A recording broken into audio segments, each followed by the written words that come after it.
চারাগুলো দেখছিলাম অনেক সুন্দর হয়েছে। হ্যাঁ, আসলে এই চারাগুলো লাগানোর একদম পারফেক্ট সাইজ হয়েছে। ওকে, তাহলে আমরা একটু পেঁপে চাষ নিয়ে কথা বলতে পারি না, যে আসলে পেঁপে চাষ আমরা অনেকেই করি, টাইম এসেছে পেঁপে লাগানোর। তো যদিও আমরা জানি যে পেঁপে হচ্ছে অলস মানুষের একটা ফসল, যে জায়গায় কম সময় দিলেও কিন্তু একটা ভালো আউটপুট পাওয়া যায়। দর্শক, আজকে জানাবো পেঁপে চাষের সবচেয়ে সহজ পদ্ধতি, অর্থাৎ পেঁপে চাষ করতে যে খুব বেশি ঝামেলায় না করে কিভাবে আপনি পেঁপের সর্বোচ্চ ফলন পেতে পারেন, এইটি নিয়ে আজকে একটা ভিডিও বানাতে চাই। তো আশা করি শুরু থেকে শেষ পর্যন্ত আমার সাথে থাকবেন আর জেনে যাবেন কিভাবে কম সময় দিয়েও পেঁপে চাষ করে আপনি সফল হতে পারেন।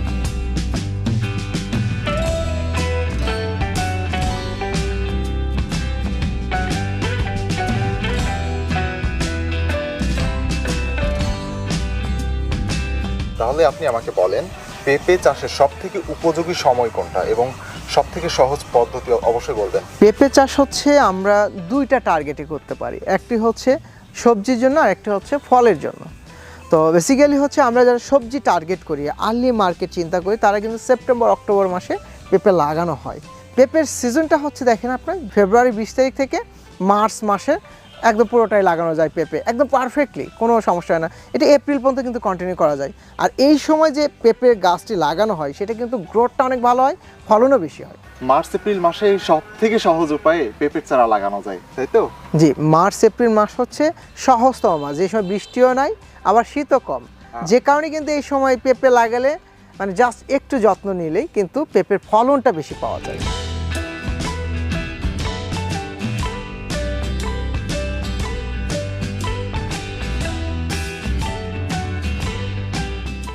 সময় তো বুঝতে পারলাম পেঁপে চাষের, কিন্তু এটা কি মাদায় লাগানো ভালো হবে নাকি বেডে লাগানো ভালো হবে? আচ্ছা, চমৎকার একটি প্রশ্ন করেছে। সেটা হচ্ছে যে এই সময় কিন্তু মাথায় রাখতে হবে পেঁপে বেড না করে আমরা যদি ফ্ল্যাট জমিতে আগে চারা রোপণ করে দিই, মানে লাস্ট চাষে আমরা কিছু সার দিয়ে দিতে পারি, যেমন হচ্ছে টিএসপি, এমওপি, জিপসাম, বোরন বা জৈব সার দিয়ে পুরো জমি একদম চাষ দিয়ে সার দিয়ে একটু পানি দিয়ে দিলাম। তারপরে মাটিতে যখন জো আসলো দেন হচ্ছে আমি 6 ফিট দূরে দূরে কিন্তু চারা রোপণ করে দিলাম।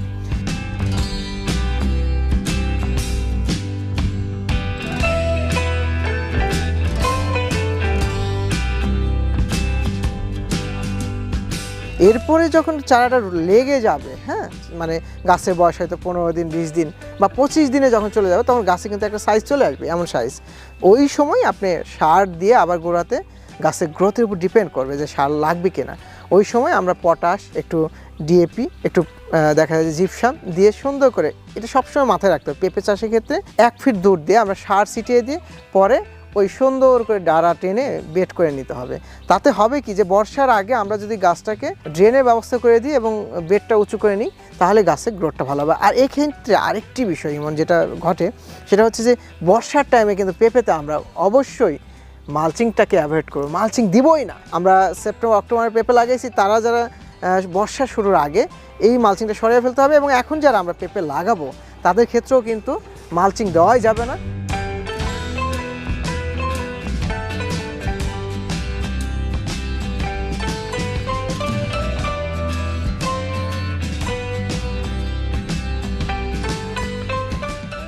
আচ্ছা, এখানে কিন্তু খুবই ইম্পর্টেন্ট, এবং এই মুহূর্তে আমরা যারা পেঁপে লাগাতে চাই, পেঁপের চারা জানো যে চারার একদম পারফেক্ট সাইজ হতে বীজ থেকে সময় লাগে কিন্তু 35 থেকে 40-45 দিন। তো এখন তুমি যদি এই সময় বীজ নাও, তাহলে এই বীজ নিয়ে চারা তৈরি করা আবার অনেক বেশি ডিফিকাল্ট, কারণ পেঁপের বীজ কিন্তু অন্যান্য সবজির মতো 1 দিন বা 2 দিনেই যে চারা ফুটে যায় তা কিন্তু না। তো এই এত সময় তোমাদের মতো যারা আছে তারা কিন্তু ধৈর্যে কুলাবে না, আবার একদম খুবই স্পেসিফিকভাবে কিন্তু টেক কেয়ারগুলো করতে হয়।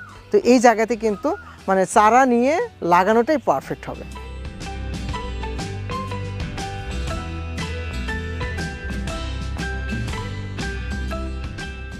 দর্শক, আপনারা যারা আছেন মানে ফল এবং সবজি যেহেতু দুইভাবেই আমরা পেঁপেকে চাষাবাদ করতে পারি, সেই ক্ষেত্রে আমাদের মেনটেন করতে হবে যে আমার আলটিমেট গোলটা কোনটা, সবজি নাকি ফল। যদি আমার সবজি হয় তাহলে কিন্তু আমরা যে জাতগুলো প্রুফ দেখেছি যে অল ওভার বাংলাদেশ ভালো পারফরমেন্স করতেছে, তার মধ্যে অন্যতম যে কিউট লেডি, গ্রিন লেডি, হ্যাঁ, এই জাতগুলো কিন্তু খুবই ভালো রেজাল্ট পাচ্ছে, এবং পার গাছে ফলন আমরা দেখেছি যে 80 থেকে 120 কেজি পর্যন্ত পেয়েছে অনেকেই, এর ম্যানেজমেন্ট ঠিকমতো করতে পারলে।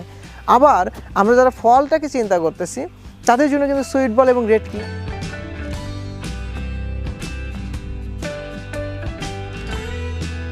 সবকিছুই তো সহজ মনে হচ্ছে স্যার, কিন্তু পরিচর্যার ব্যাপারটা। আচ্ছা, পরিচর্যার বিষয় হচ্ছে যে পেঁপে কিন্তু আমরা অন্যান্য সবজির সাথে যদি তুলনা করি তাহলে পরিচর্যা কিন্তু খুবই সহজ। কারণ সপ্তাহে যদি খালি আমি একটা করে পোকার ওষুধ আর সাদামাছি ওষুধ পাশাপাশি একটা ছত্রাকনাশক যদি ব্যবহার করি তাহলেই কিন্তু আমার আর তেমন কোনো মানে প্রতিবন্ধকতা থাকে না। সেই ক্ষেত্রে আমাদের যেটা করতে হবে, যেমন আমাদের সাদামাছি বা মাকড়ের জন্য ওষুধটা এটা ব্যবহার করতেই হবে সপ্তাহে একবার। যেমন আমাদের কী ব্যবহার করি, যেমন ওলালা আছে সাদামাছির জন্য, মভেন্টো আছে, এরপরে হচ্ছে অভিরন আছে, তারপর ডিল আছে, হ্যাঁ এটা মাকড়ের জন্য, হ্যাঁ মভেন্টো এবং ওলালার সাথে আরেকটা ট্যাম্পেস্ট, এগুলো কিন্তু সাদামাছির জন্য কাজ করে ব্যাপক, যে কোনো একটা, এবং মাকড়ের জন্য যে কোনো একটা। এরপরে যেটা ঘটবে যে আমরা ছত্রাকনাশক একটা ব্যবহার করতে পারি, যেমন সিএম আছে, ম্যানসার আছে বা কুপ্রোফিক্স আছে। তো এইটা কিন্তু আমরা এই তিনটা ওষুধই বারবার ব্যবহার করলে আমার সাদামাছি, মাকড় আর ছত্রাক এই তিনটা কন্ট্রোল করতে পারবো।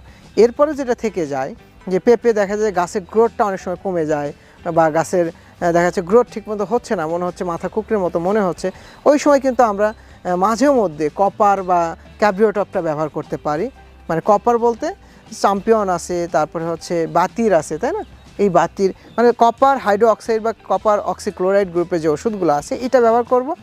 এরপরে যেটা হবে যে গাছের গ্রোথটাকে স্বাভাবিক রাখার জন্য প্রতি 15 দিন পর পর, 12 থেকে 15 দিন পরপরই কিন্তু আমি একটা পিজিআর ব্যবহার করতে পারি। কম্পেসাল আছে, ফ্লোরা আছে, এনকিপিএস আছে।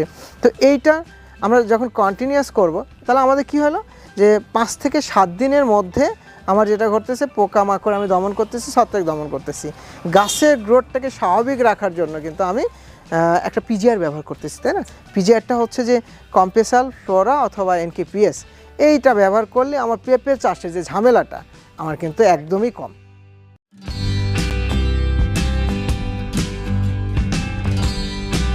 শিখতে পারলাম যে পেঁপে চাষের লাগানোর যে মৌসুম সেটা হচ্ছে মার্চ এপ্রিল মাসে।